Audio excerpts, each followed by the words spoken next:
Hello, everybody, and welcome back to part 2. And we are, again, very excited to host the Whistle EdTech expert panel. We're talking about how to bring your EdTech product to market. And we've been bringing you all sorts of consultants, experts, investors, product designers, fundraisers to help you on your path to building a successful EdTech startup. With us in part 2 is Matt Cole and John Weathers. And I'm going to ask you both to just give everybody a quick intro about yourselves. High level, I'm going to ask a couple questions. What are you doing now? And what interested you in, or what interests you still in the EdTech space? So, Matt, I'm going to pick on you first. I hope you don't mind. Would love to kind of hear a bit about your background and also what kind of interests you in the space. Sure. I'm a recovering superintendent. I served for over a decade in a public school district in New York State. I've worked my way and found my passion in supporting startup companies and established companies really figure out customer voice and try to really understand what it is that schools, our language. So a lot of decoding and a lot of translation from my experience as an educator over 24 years and superintendent for 10. What excites me is I really think there are many solutions being developed and still yet to be developed that can bring the very best to kids, especially in my background of rural schools. It really flattens the world, as the old globalization thought went over 20 years ago. But we're starting to see where kids of all walks of life from any geography can have really quality opportunities to learn, where that was so much more place-based and zip code based on where they went. And so I love the fact that we're seeing a number of companies challenge kind of the status quo. That was who I was as an educator, to try to think through how do we do these things better and how do we do these things differently. So it's been a good journey. Now that I work with startup companies and other companies, it's been a fun change. John, over to you. What are you up to at the moment, and also what interests you in the space? Hey, David. Thanks for having me. So I am working primarily as a consultant to a number of different EdTech startups, on the board of some more established companies. I mentor and advise social impact and EdTech startups through a number of different accelerators. And my primary way of helping many of them is through seeking additional funding through foundations, competitions, and other things, and thinking through research design, their logic model, and so on. And I have a background as an educator, working in public schools, professor of educational leadership and policy, and have also applied that research, understanding, knowledge to building some of the best STEM schools in the world.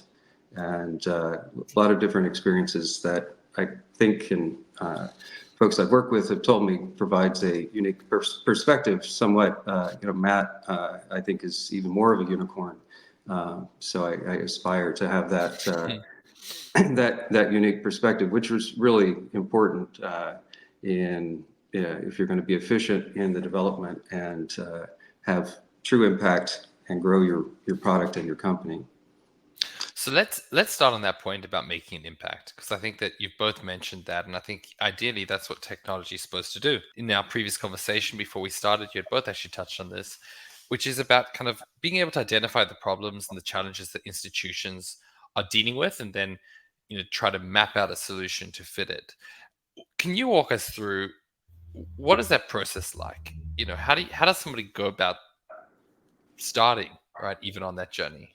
That's a great question, and a big one. And I only have questions, by the way. I have no answers. So, and there are a lot of ways into it. I mean, let's start with sort of what is typical of what I encountered, and I've heard a lot of pitches from different companies, and there's kind of a bifurcation. You can be a company that's just looking to make money and not necessarily impact education, in the sense that, you could help. I've seen companies that make it more efficient for back office kinds of things. And so we'll leave that to the side. We'll just talking about companies that are focused on improving practice, making it more efficient, making it more impactful. And I think that's where most folks come at it, and what they're interested in. And some of those ideas come out of working in education and seeing as a teacher or principal, something new and different that can be done better. But what often is the case is someone coming up with an idea, they think is they're a programmer, they created something, and they really haven't done the research in terms of an understanding of what the actual problem is that they're solving. Sure, it's, there is the problem of making education better, closing the achievement gap, but what is the need? And how is this going to be better than what teachers and students are currently using? And that comes with research, building your product. Initially, this is the ESSA step 4. And I've worked with very smart people coming up with some brilliant ideas, but they really haven't built those on a foundation of the previous research. And you can sort of retrofit and go back and align that. Of course, as a consultant or anyone working with them, you're going to get some resistance because we've already created this. You want me to, Right. you want me to think of this differently.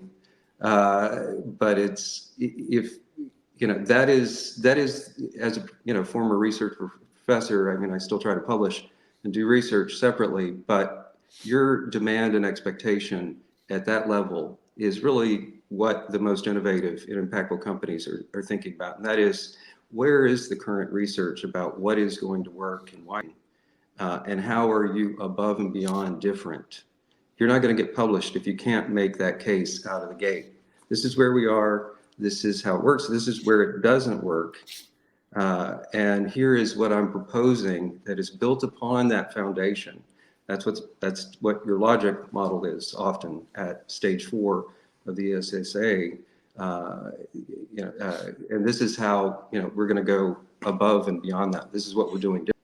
The easiest case for that in technology is we're going to make it, instead of one teacher doing this, it's scale. It's all about scale. That's what technology is, that is the easiest and best case for technology. VR, working with Vismu now, there's a shortage of special ed teachers. There's a shortage of quality special educators and therapists. Every school doesn't have an OT. Their needs are great. Those students need to be worked with more than every 2 weeks.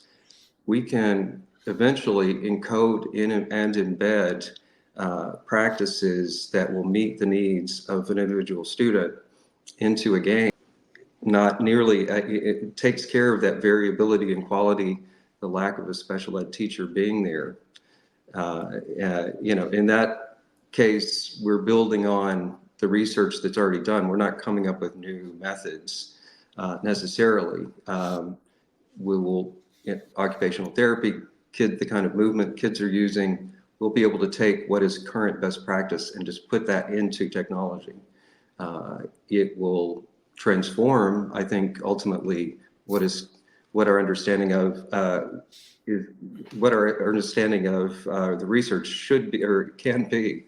In other words, we'll be able to capture much more data than you can in real time in terms of the precision of the movements and what actually has an impact. And that kind of technology will transform both practice and research. Yeah, I mean, that's a really important point. Like I met recently with the head of a charter school that incubates a lot of tech ideas and tests a lot of tech ideas within the school. And I'm just curious, I guess, from your side, Matt, as you I know you've both been on both sides. How does that process work from the institution's perspective when it considers new approaches, new ideas, or it's being approached to conduct research? What's that like? Who do you need to get in front of? Yeah, I think it becomes that's one of the most challenging pieces of the ed tech environment is it's a non-linear, dynamic, fluid, multi-dimensional type approach. And so it really depends on the solution and who the end user is. Ultimately, students and teachers at some level fit into just about everything, whether it's direct or indirect. And so at what level is the user interface? At what level is the solution, right? Really street level, getting traction from them. Now, they often don't hold the purse strings. And so then there's the other levels of a building principal, of a curriculum director, depending on the topic, right? A director of student services. And then ultimately, there's also like a superintendent level, right? Like the top of the organization. All of them have different priorities, different budgets, different thoughts. But I do think there's some universal components to all of them, which is at a very pragmatic level. Is it going to help my students? If I'm an administrator, is it going to help my teachers? And a corollary of that, is there anything in there, especially in today's politicized world and kind of where public schools have drifted to, is there anything in there that might hurt?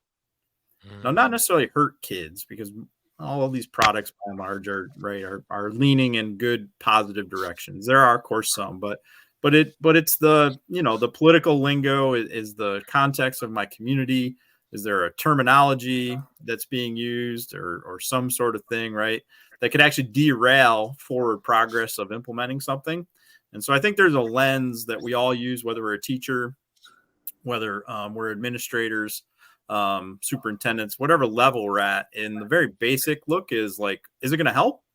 And does it have face validity? So John brought up a lot of really good points of like the research behind it. That comes in the process. But I think that very first sniff test, right? That very first piece is there face validity that what I see is going to help. It's going to help my kids. It's going to help me as a practitioner. It's going to help. And there's no landmines. There's nothing buried in there that may possibly hurt, right? I think there's a pretty universal lens that crosses all the levels of an organization. John had mentioned that having that insider kind of knowledge and being able to identify some of those things is really powerful. Would you say, you're out there, you're trying to build a tech company, who would you think they should loop in from the organization side, from the school side, from the university side to help them think about this? How involved should, I don't know, whether it's educators or other members of the administration be in that design process to help them, especially when you talk about, Matt, looking for minds, right? What have you seen? What's best practice? I get actively involved in helping people reconceptualize, again, think differently about the space and try to iterate their way through either small engagements, perhaps setting up a lab school. In my lens, a lab school is different than a pilot, right? So depending on the investment cycle, being an economist, having an MBA, I understand that language and the pressures there of showing traction and pilot to purchase. But the questions you're really asking, I think, and where we are in this stage is way before that even, right? And really trying to say, like, can we get a trusted partner that's in the field, and can they burn and churn different feature iterations, different concepts, right? Can they give us the boots on the ground information around that works, that doesn't work, that works into about 3 steps, and then it evaporates, right? Then it kind of like I can't figure that out, right? And so I think really thinking about working with a company that wants to bring play to students anywhere and anytime, and it's a really creative thought. They've got some traction around being a nonprofit in a kind of analog world, but they're trying to think about how doing digital, right? And so we're talking about how can you create five, lab schools that are really trusted partners to do that work with.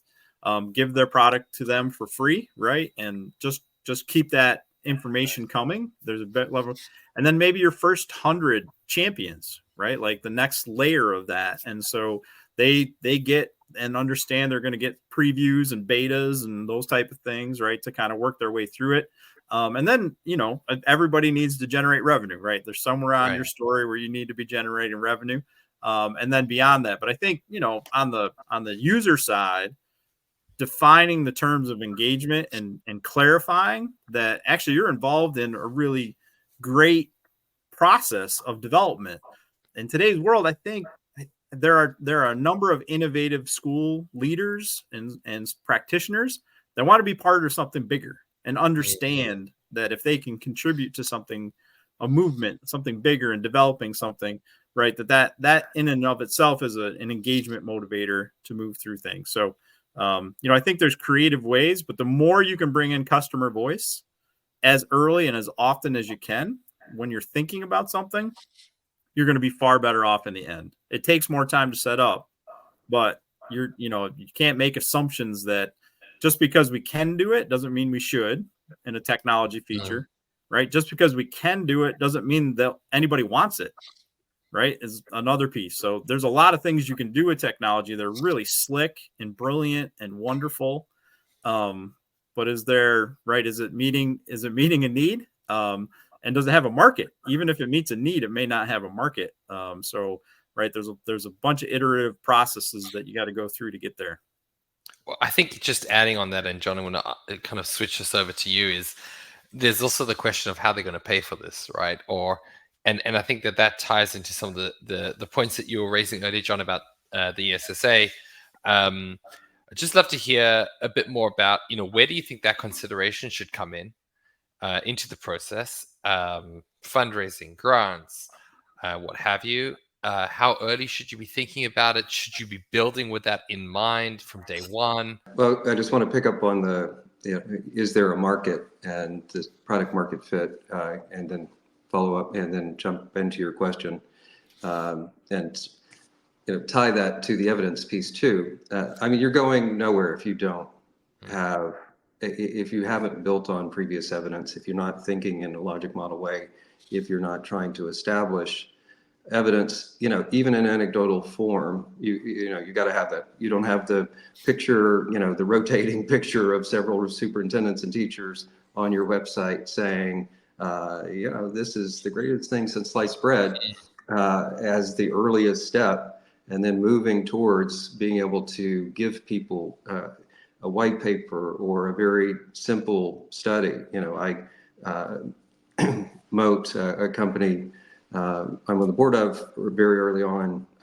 They hit it just right in the pandemic. Great initial feature, and I did a simple study for them. It opened many, many doors. Got to be able to have that. But as Matt said, it's not enough. There are, and this is something I learned in ed policy research, working with CPRE and other folks. Their primary focus is all about implementation and the scale up of effective practices. The message, if you pay attention to that body of research going back to looking at Sputnik, the space race in the 50s, how do we get the best ideas into teachers' hands and beyond just the innovators, the early adopters, Rogers' framework of innovation. Yeah, lots of great ideas out there. This product market fit, is there market? Are people desperate enough for this that they're willing to actually pay for it and put in the effort to adopt it? And that effort has to be, and Matt will confirm this effort, and this is confirmed in the research too, that effort has to be supported, reinforced, and built into structures by school and district leaders. Certainly teachers can adopt a thing here and there, but there is so much going on in schools. It is an amazing feat If you have something more than a mote being M-O-T-E, the tiniest of little things, which when I first started working with the founder, I had to look that word up. Great concept. And that was his brilliant thinking. Most programs and products are not the tiniest of a little thing. They require some kind of transformation of practice and some squeezing in amongst a very full day and professional development schedule, which is very limited. There's summers, which I think are underutilized. When we come back to that, I think there's really a lot that can be done with teachers, educators, and early stage companies to transform and create more possibilities. But I've only met 2 companies that have that product market fit. Vismu, who we're currently working with, and Jacapa. Vismu created a game. VR, we're both musicians, dancers, so there was a lot that VR offered. He'd been sort of waiting for this moment where he could integrate sound, light, and music into a really cool game. You're almost following these ribbons of light, and it's all synchronized. And so he was taking it around to game expos, and therapists kept coming up to him and saying, "Hey, this is really cool. If you could change it a little bit, I could use it with my students because they're not engaged enough. It's hard to do this stuff with them. This would make it more engaging." Engaging is an important word when it comes to your EdTech product. If you can get to that, you can at least make it more engaging. You're solving a problem for teachers. This sort of that there's a framework that has you think about your products in terms of how it meets the needs of the folks who are going to be buying it, not just their customers or in this case their students, but the jobs to be done framework. And the other in Jacapa, he had this idea of helping kids with these 21st century skills, and he began working with teachers with a spreadsheet. It wasn't even a tech product yet. And they were so interested and willing to, wanting this product to help measure these skills for their students that they actually helped him build it in a way. They put up with an inferior product. Here on the contrast, I've worked with folks who have spent hundreds of thousands of dollars and still haven't even piloted it. That is not where you want to be. You want to be where the founder of Jacapa was, where teachers are so desperate, they're going to work with you and your early stage product. And so I'll end there. I'm not even sure I answered your question. I think that's already, just to come back to the point that Matt raised about, the key features. You mentioned Sputnik, and I think there's a good little adage / joke about the Americans and the Russians when it came to writing utensils for space, right? The Americans invented a pen that the ink, they spent millions of dollars inventing the pen that the ink wouldn't go backwards and that it would be able to write in space, and the Russians packed a pencil, right? And I think to Matt's comment about what is the essentials, right? John, you've already touched on it's got to be engaging. That's one of them. Sounds like a pretty important piece of evaluation criteria. Matt, you mentioned superintendent sits at the top of the chain with these kinds of decisions. So what other criteria should do institutions look at, or should founders think about when they're trying to grab the attention and trying to get, build something meaningful? What are typically, things that you look at when evaluating, or you used to look at, let's say, when evaluating an EdTech solution? Yeah, for viability, for sure. Like I said, I think there's a couple progressions that a superintendent in particular looks at. We may all look at it slightly different, but generally I've distilled them into it. It doesn't help or hurt because you're not going anywhere after. But if you can answer the question that it helps and it doesn't hurt, then I can get to, all right, who's my champion? Right. In order to go through implementation and then ultimately adoption, right? Like I need a champion. As a superintendent, it's not going to be me.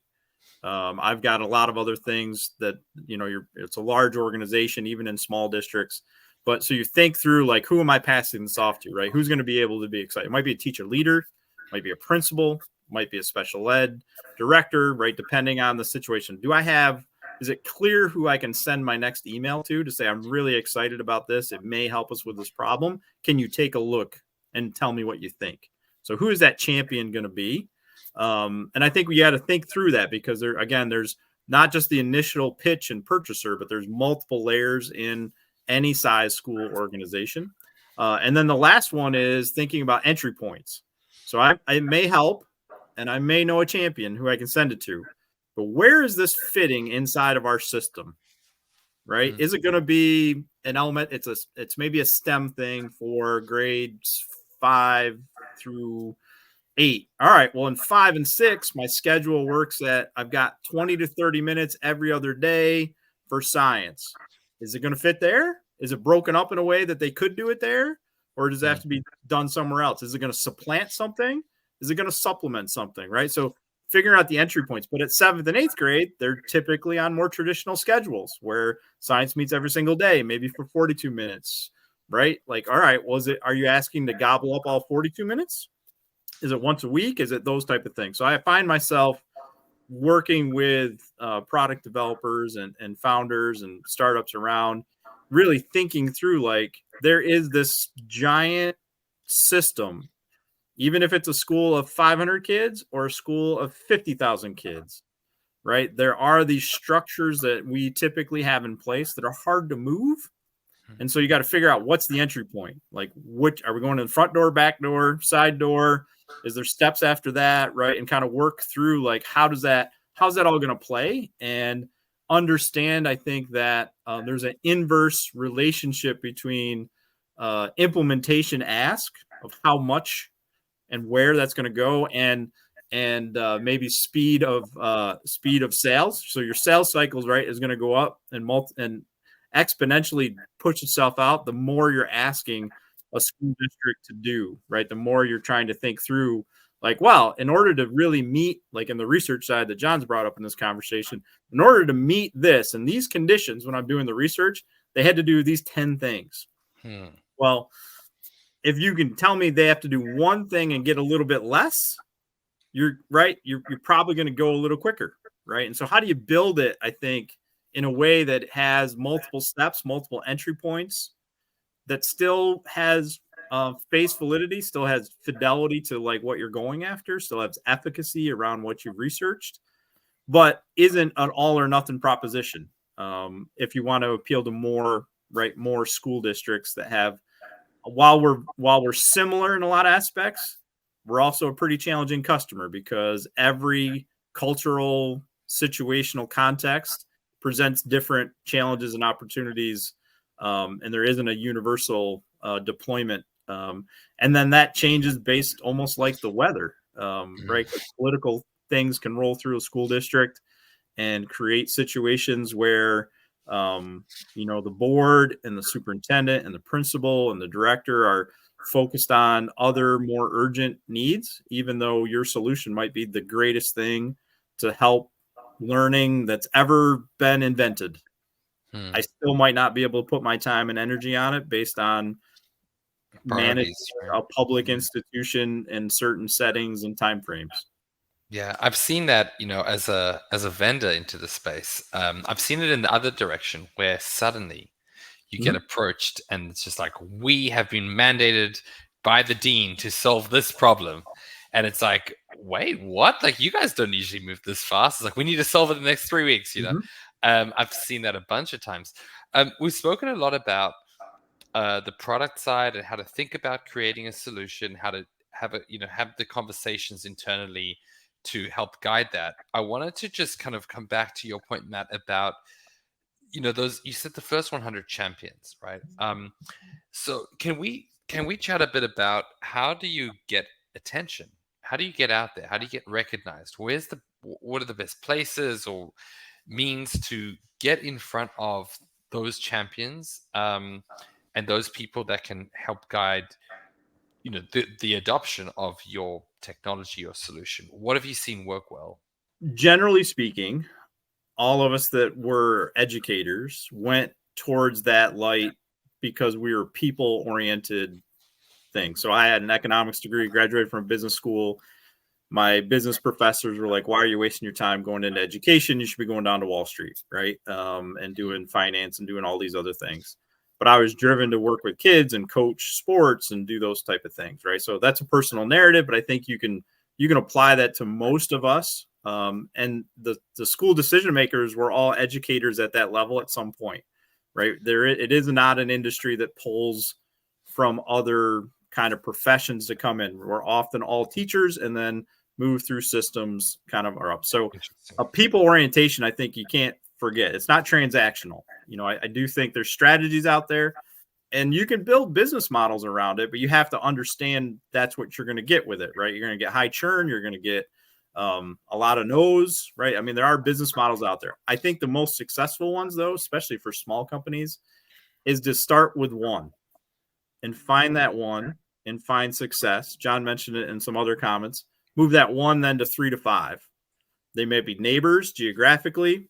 They might be in a network space, not geographically, but just kind of common thinkers. So I really would leverage the notion of moving through relational networks because if somebody asked me, what are you using to solve a problem? And I gave them a solution, that just bought you a lot of time and credibility. That's really, I think, education as generally speaking works very much based on personal relationships and reputation, because we chose to be people, right? Like, there, as much as technology will help us solve things, there's still going to be brick and mortar schools. Like, there's not a time that I can envision in the next 100 years, maybe 1,000 years, right? Like, that there won't be. Hopefully it'll look different and it'll behave different. But our origin story is from a one-room schoolhouse that a community said, I need a teacher, got a teacher, and then watched them teach. And as long as they were teaching and responsive to that community, right, kept them there. And if they weren't, well, they might move on to another teacher, right? I mean, the very foundation of public schools is built around, a very personal kind of thing, and being responsive to your community, but also responsive to your students and the families. And it's people business. So I think some conferences are, designed around that. Some are a bit more transactional, just based on conventional history of how things are done. But finding relational networks, I think, would be the suggestion I would have. I think there's just such great points that were raised, and I want to try and do my best to summarize this section of our conversation. I think the first one is we spoke about, finding that whole problem solution fit. And in order to do so, you've really ideally got to have somebody in the room, or who's been in the room, who can walk you through that and help you avoid a lot of the potential pitfalls. Matt, you raised, the basic premise question should be, is this helping or hurting, or what potential things that we might not have seen could hurt? John, you'd raised kind of a key point here about thinking about, well, does this align with some of the core areas that an institution considers, necessary for their functioning, and that's going to help in a number of ways. One, in terms of adoption of the product, of course, also funding, grants, and how they can justify paying for it. We spoke about finding champions within an institution, and ideally being able to really build up that network. And Matt, you had shared that this is really a people-driven industry, and relational networks are already really how you buy that credibility, and how people consider looking at different solutions and problems. John had mentioned that when you do build this out, maybe I'm going to put these words into your mouth, less is more, right? Or maybe think very carefully about what you're building. Is what you're building directly aligned with all of these objectives, and with the research and with the knowledge that we actually have accumulated? Don't just go ahead and build it and then try and figure it out later. And then we spoke a little bit about understanding that you've got to think about the entry points, and where does this fit inside the system? What kind of disruption am I going to cause by introducing this solution? And the less disruption, probably the easier it is going to be to adopt. The more disruption might require a lot more phases. Maybe some of it's unavoidable, not sure. But in the end, it seems like the common theme across this is the more you understand the institutions that you're selling into and that you're building products for, the more likely you're going to avoid a major headache down the road, and more likely you're probably going to be successful as well. Just as we close this section, are there any other tips, ideas, things that you think any EdTech founders or teams should think about that we haven't discussed? Well, I'll come back to, I know you'd asked about the funding and should you be thinking about funding and applying for, say, an SBIR out of the gate. And absolutely, 1000%. Even if you're thinking in that way will structure for you, require you to develop the logic model, the thinking necessary, the pulling the team together that will help and enable you long term, even if you don't get it. You will learn a lot, even just going through the application. That every time I have helped a company, and some companies multiple times apply for these grants and applications, we firmed up our language and how to talk about and present what the problem is and how our solution will address it and what evidence that's based on. It just helps you in multiple ways. So put people on your board that can help with that. So if your money is tight, they've got their 4 hours a month or whatever to get those shares. Take advantage of that. Founder Remote did that with me, worked very well for them. The other strategy in terms of funding, target perhaps one of these first or first 5 schools. Target your product towards kids that really need it. If you can't, if this is something that high poverty schools can't afford, you're going to have a problem. Education is very much focused on equal opportunity. There are a lot more opportunities if you can be of use and be to schools that are historically, and students who are historically disadvantaged, and there are specific funding mechanisms that you would not have available to you if you're not thinking in that way. That means you need partners, people on your board or team that reflect those backgrounds, and that opens up not only some federal and nonprofit funding, but foundations. And I've seen this successfully done, and I'm currently helping others try to pursue it. There are foundations, if they think you have a product that, even if it's unproven, will be helpful to students. Foundations give out lots and lots of money because it seems like a good idea. It's new, it's interesting. You can use some of that funding to further develop your product. You can use some of that funding to pay for your first evaluation. But if you've got a district, talk to them. Who are the foundations? Who are the corporate sponsors? Who are the companies in their community that they have worked with who might be willing to help pay for it? You have to remember, as a for-profit, you can't be the fiduciary of most of these grants. And SBIR is different. Schools can be. You can help them find and apply for funding that's relevant for you. So even if it's not funding for you, if it's funding for a school and you help them write that grant to pay for your product, that is a hugely useful value add. And I talked recently to a guy who's a professor. He's been working for 10 years getting grants, research grants, other SBIRs to improve his product. He's just now getting it out in a commercial way. That's the extreme. My point being, have someone at that level who is an expert in your field on your team. That opens up lots of possibilities.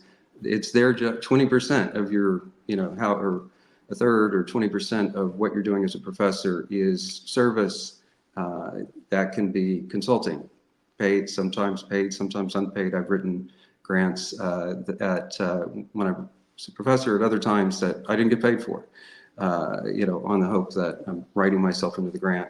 Don't expect that. I will no longer, please have some reasonable expectations and pay folks for what is very, very challenging and difficult work, especially if you're bringing them in just to help write the grant. You haven't thought through all the things that I'm going to think through. And I can't redesign things while I'm trying to write your grant, but sometimes that is what needs to happen. And it can be help. I've sent someone recently back to the drawing board because I think that they hadn't thought a few things through, and hopefully that was useful. I could have just written it for them or given them some edits that avoid. But I can be a pain in the ass, but hopefully that means you're hopefully getting useful. your money's worth there. So those are very important things. One more just quickly about the relational networks. That's key. Someone brought me in recently to try to help them find the place. Essential. We could have a whole show just on how to find your place in the system.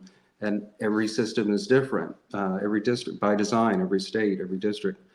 But that has turned into building, reaching out to my network and finding out, trying to sell ultimately. And people aren't going to respond to you if you're selling. I'm contacting superintendents. I may be a second or someone in a close network. I don't know. It's going to be a rare case if I'm reaching out to them or in person or via LinkedIn or whatever, if they're going to respond to a sell. They will respond to an opportunity to learn about the problem. Right. They will respond, but not, even a small percentage because there's a lot going on. But they will, and teachers and others will also to help understand the problem. I was shocked recently when we were working with this NSF Vital Prize. We conducted 90 customer discovery interviews. Now, the founder of that company, Vismu, had done a lot. He'd heard from a lot. But we really, our day was filled with these conversations, parents, teachers, therapists. One thing, in addition to just learning so much more about their needs and how our products might meet those needs, one thing that became clear is that those are folks who you've built a relationship with in a non-threatening way. That is your first step in the marketing funnel. Those are people that you're going to be able to go back to multiple times, and continue to learn, but they could be your first customers. And so if you're at that early stage, don't think you've got to wait to get it, have things ready. Be in this messy moment and embrace it and reach out and, think of your potential customers as partners because they are. And you want that influence, that information, and that, that vulnerability and bringing them in at that level, I think sets up a longer term customer relationship potential. I think that, both of those points, the first one really being about helping with the grants so that it's even easier for them to adopt your solution. And the second really being about, thinking long term, right, about those relationships. They both kind of hover around the same thing, which is, to Matt's point about this being a people business, right, where ultimately the more you can put yourselves in the shoes of who you're creating solutions for, the more likely it is that you're going to win. And I think that there is something very true to the whole bring people in early.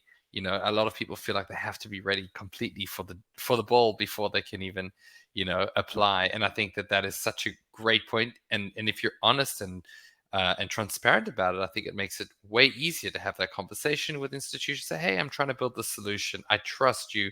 and I think it's going to give you a lot of credibility. Matt, is there anything that we've missed, or any other points, tips, ideas that you'd add as we close off this part 2? Yeah, I'd say so as school districts, public schools in particular, we were probably the worst clients you could ever pick to try to sell to, right? For one, we're forever institutions. What I mean by that is we're always going to be here. You get into some traditional sales growth conversations that things work on quarters. The only thing that works on quarters in schools are report cards. And even that, we're trying to change the pedagogy around, right? But no, they work on annual budgets. There's bigger, longer window periods. There's always, there's call whatever public institution. It's likely, again, to have brick and mortar there. So that long time frame and sense of urgency for change and a lot of the things that I think are out there in the market just don't resonate and aren't as pressing, with as few exceptions, like you had mentioned, David. There are some, okay, well, now we're in a crisis moment and we need to respond to it, or we've got a real big pain point that's caused urgency based on kind of community support, and so we're going to respond to that. So set up your Google alerts, and they should match so that when news things start popping, you're there then saying, hey, I think we can help you with this. We'd love to try to help you with this. It's not an ask, not a sell, but you're seeing it. So simple things like Google alerts will certainly help match if there is something that arises. And we're not always the best clients because we have unrealistic expectations. The whole system is not designed to be in a market-based experience, right? It's a very protected environment.